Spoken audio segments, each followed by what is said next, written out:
What's up, everybody? Justin here, back. It's about time I do another top 50. My top 50 most iconic moments and matches in WWF, WWE history. It's been about 2 or 3 weeks since I done one of these shows. This is part 4 of my top 50 most iconic moments and matches in WWE history. No other companies are a part of this top 50. To me, WWE will always be the number one company I will watch. I'm a WWE guy for life, and I grew up watching it. I am a wrestling fan because of what I saw on the WWF in the 80s. So anyways, I'll always be loyal to WWE. In the bad times, in the good times, and everything. So part 4 will be number 21. Or number 22. Part 4 is starting with number 22 down to 16. So let's get it going. Number 22 of my top 50 most iconic moments and matches. Number 22 is an event in a pay-per-view I was actually at. I was there live. It was great. It was awesome to be there live.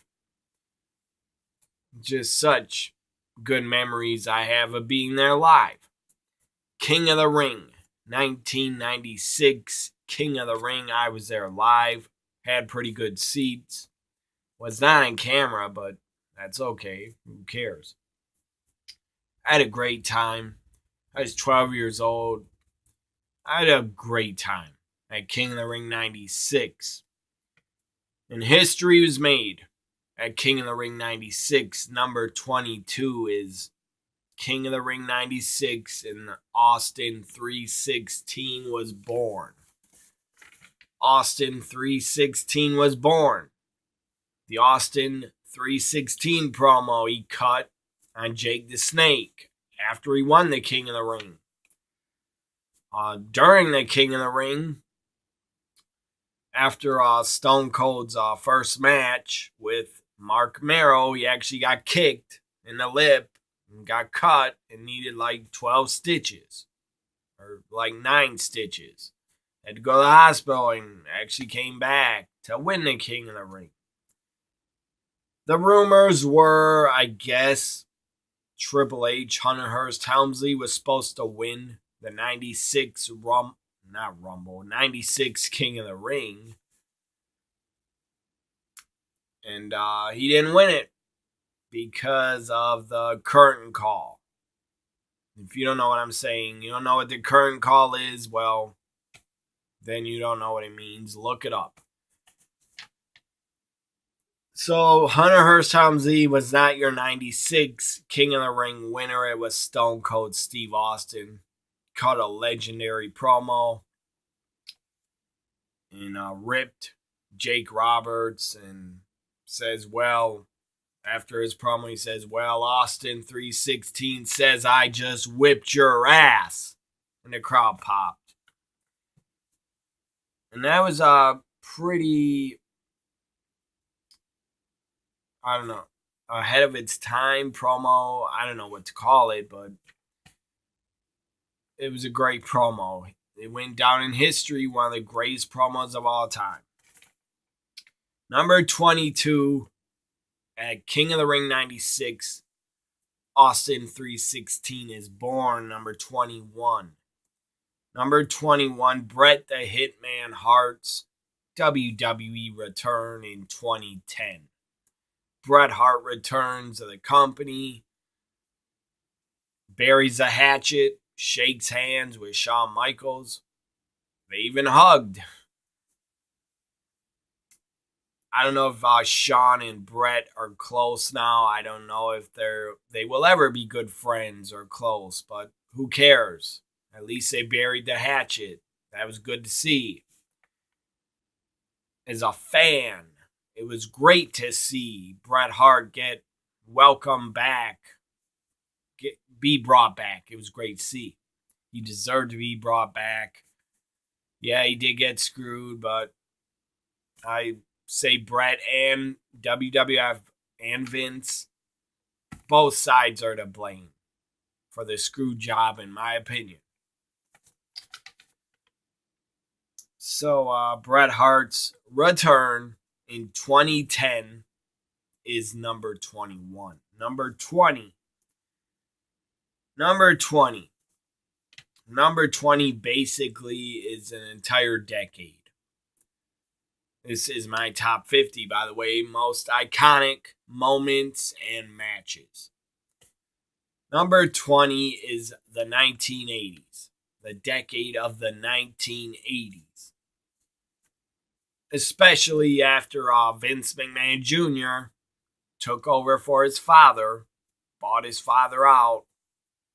Then, WWF really, after Vince Jr. bought it, the guide a vision to take WWF worldwide, international, take it around the world, not just like what his father did, because his father didn't want to leave the East Coast, basically because it was a territory system, so he wasn't going to go to another territory and mess up their business, because that's what everybody did in the territory days. Nobody had any balls really to go into somebody else's backyard and territory and run a show. Nobody did that until Vince McMahon Jr. So anyways, number 20 is the decade of the 1980s. So many great events, so many great talents, so many great characters and wrestlers. In the 1980s, you had the War to Settle the Score on MTV, one of the biggest ratings ever MTV's ever had, I believe. I think it's like 11 million people watched the War to Settle the Score, I believe. And I don't think MTV has had 11 rating ever since. Maybe they have. Who knows? Who cares?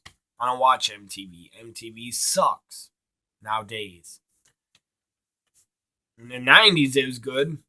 And you had Beavis and Butthead and TRL starting. But after like 2003, 2002, MTV has sucked. That's just my opinion. MTV sucks nowadays, or the Teen Mom Network. So, again, in the 1980s, you had the War to Settle the Score. You had WrestleMania 1. You had the Rock and Wrestling Connection. You had all the WrestleManias, 1 to 5, were in the 1980s. They were all really big events. Did very well for the WWF. You had WWF going in Canada. I believe it was Montreal. I think it was Montreal for the big event where you had 60,000 fans. I believe it's Montreal. It might have been Canada, but I think it's Montreal, Canada. Montreal, Quebec, Canada. I'm not for sure, but I think in 1986, the big event was in Montreal. Again, drew 60,000 fans. It's a lot of fans for the time. You had the debut of debut events, debut pay-per-views like the Survivor Series, SummerSlam. You had 25,000 WWF fans, 25,000, or at least 23, either 23 or 25,000 1,000 fans for WrestleFest 88 in my hometown of Milwaukee at the old Brewers Milwaukee County Stadium where the Brewers played. Sadly, it's torn down now because they built a new stadium. But that's a big crowd for WrestleFest 88. Sadly, that event is not on the WWE network. It should be. But I've seen it because years and years ago I rented it. So anyways, again, look up WrestleFest 88. It was a big crowd. A lot of people were there. Drew a really big crowd for being a non-pay-per-view event. So you had 93,000 also. Record-breaking crowd at the Silverdome. 93,000 people. Fans for WrestleMania 3. Biggest crowd definitely of the 80s for wrestling. Now it's been disputed that it wasn't 93,000 by Dave Meltzer and other fans. So what? 85,000, that's still a lot of damn people. So, again, big crowds in Canada. Big crowds at WrestleFest 88. Big, huge crowd at WrestleMania 3. I mean, WWF was on fire in the 80s. They were probably printing money. I mean, most of their shows, especially pay-per-views, were like sold out. A lot of TV tapings looked almost sold out. They were drawing big crowds, definitely after Vince McMahon Jr. took over. And of course, you had Hulkamania in the 80s. That was huge for the WWF. In my opinion, Hulk Hogan carried the company on his back. He carried them. If it wasn't for Hogan and Vince, there probably would be no WWE today. So now let's talk about the talent that also, you had the Mega Powers. That was big for the company. Probably made a ton of money. WrestleMania's made a ton of money in the 80s. Great shows WWF had. Great shows on USA Network like Primetime Wrestling, TNT, Tuesday Night Titans, and Superstars they also had. That was syndicated, not on USA Network. And WWF's like catchphrase in the 80s was "the world is watching." And they probably were. Definitely, in my opinion, WWF was the number one company. Yeah, NWA, WCW had better wrestling and was more based and more pushed and like promoted for like adults and teens. WWF was kind of pushed, in my opinion, towards kids.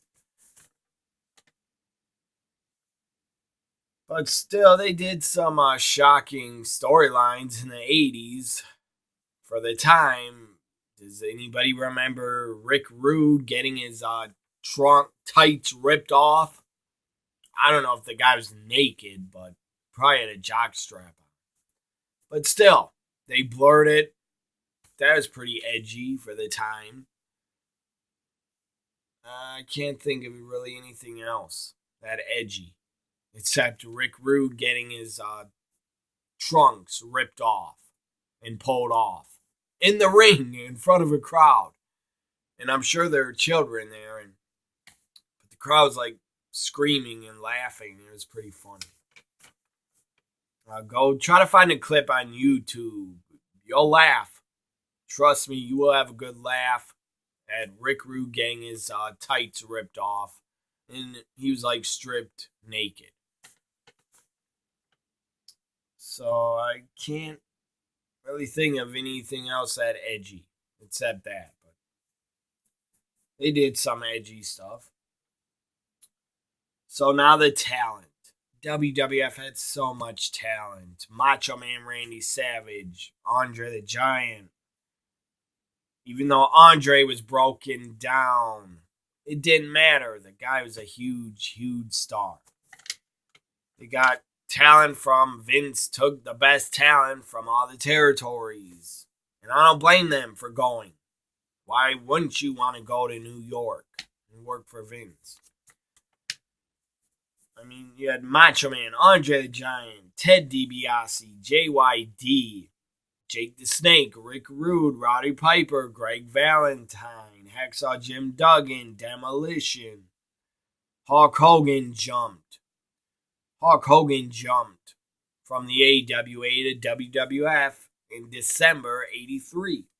Hart Foundation, great tag teams like the Hart Foundation, the British Bulldogs, the Rockers, Demolition, the Young Stallions, the Islanders, the Rougeau Brothers, the Dream Team.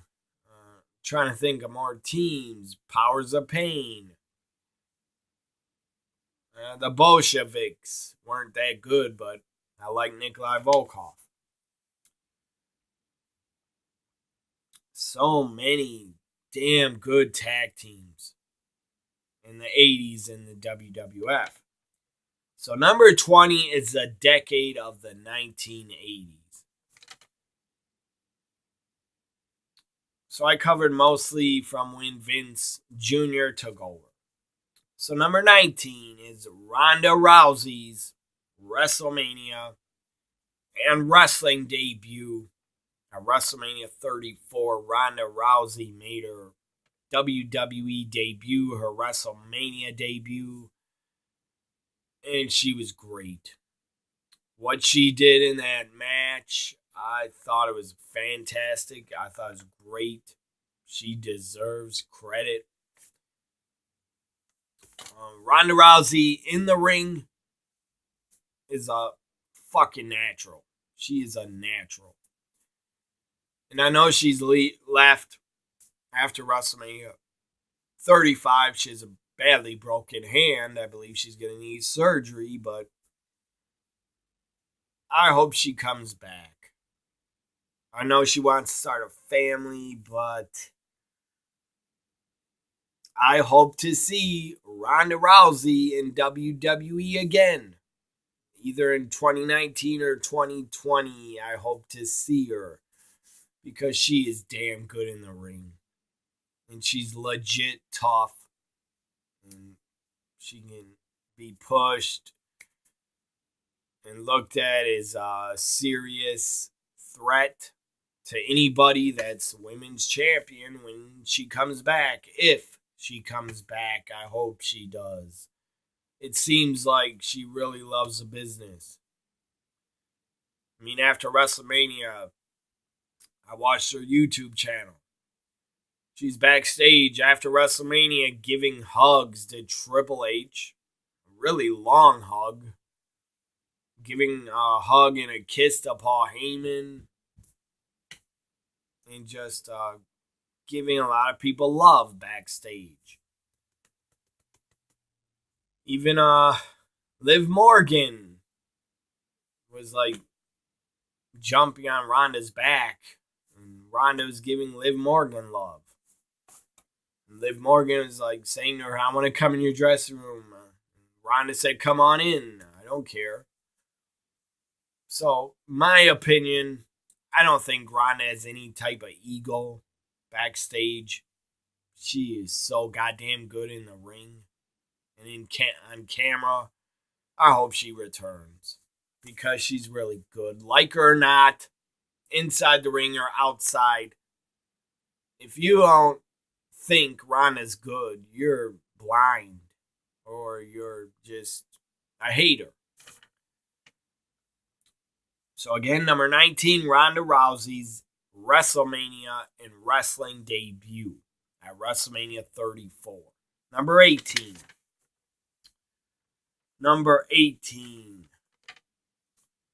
The Undertaker's WrestleMania undefeated streak is number 18. Undertaker was undefeated at WrestleMania from WrestleMania 7 to WrestleMania 30.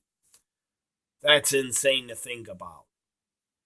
That record, I think it was 21-1. I hope I didn't get it wrong. I think that was it. That will never be broken. 21 straight victories at WrestleMania. I don't think it'll ever happen. Sadly, the streak, looking back, it shouldn't have been broken, but you could argue it was the right call.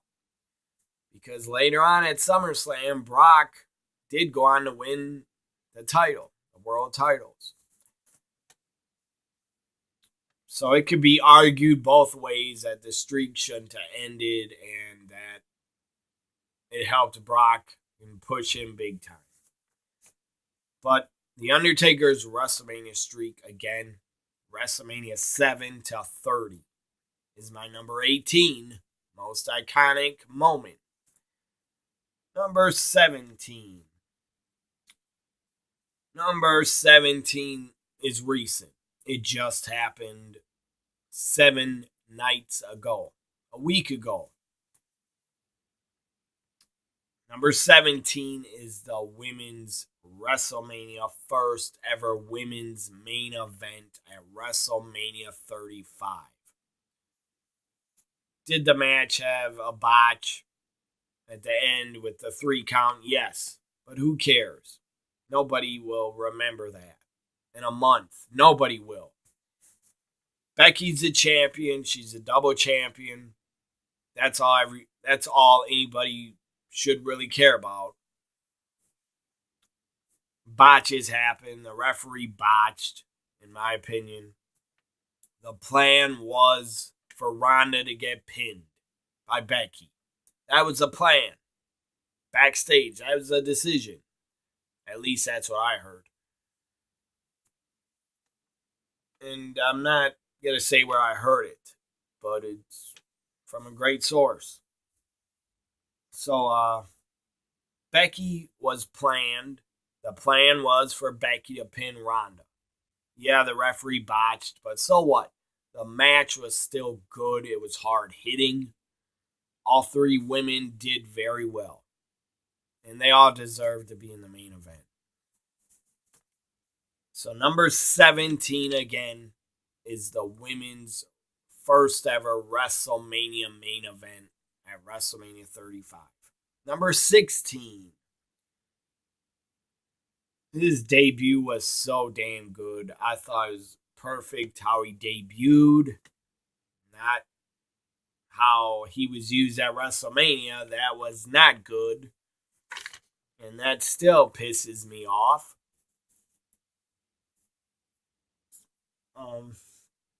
Anyways, number 16, the guy had a great WWE debut. Number 16 is the Survivor Series debut of the man they call Sting. Sting made his WWE debut. Survivor Series 2014, I believe. Great debut. It was shocking. It was exciting. I kind of knew it was going to happen, but I still love seeing it. It was just so insanely good. So awesome to see Sting walk out on a WWE pay-per-view. That was so damn good to see. The guy deserved to be there. He deserved to be in the big leagues. He deserved to be a part of the number 1 company. And yes, I wish he would have came earlier in like 2001. I wish. But that's not how it happened. The guy stayed in TNA Impact for a really long time. I don't blame him. The guy kept getting over $1 million a year to stay. Whatever. I just wish he came sooner. But it still was great to see Sting in WWE for a short time. He worked a match on Raw against the Big Show. He worked against Rollins, where sadly he got a bad neck injury and he had to retire. But it was not Rollins' fault. Don't blame Rollins for that. He doesn't deserve that. To be blamed for that is an accident. So, yeah, he worked on Raw. He worked against Rollins. He worked against Triple H. And I think that's it. He didn't work against anybody else, really. So, number 16 is Sting's WWE debut at the Survivor Series. Hope you enjoyed this part 4. Part 4 of my top 50 most iconic moments and matches in WWE history. Part 5. Part 5 will kick off with number 15 and with that guy right there, Latino Heat, the late great Eddie Guerrero, will kick off part 5 of my top 50. Bye for now, everybody.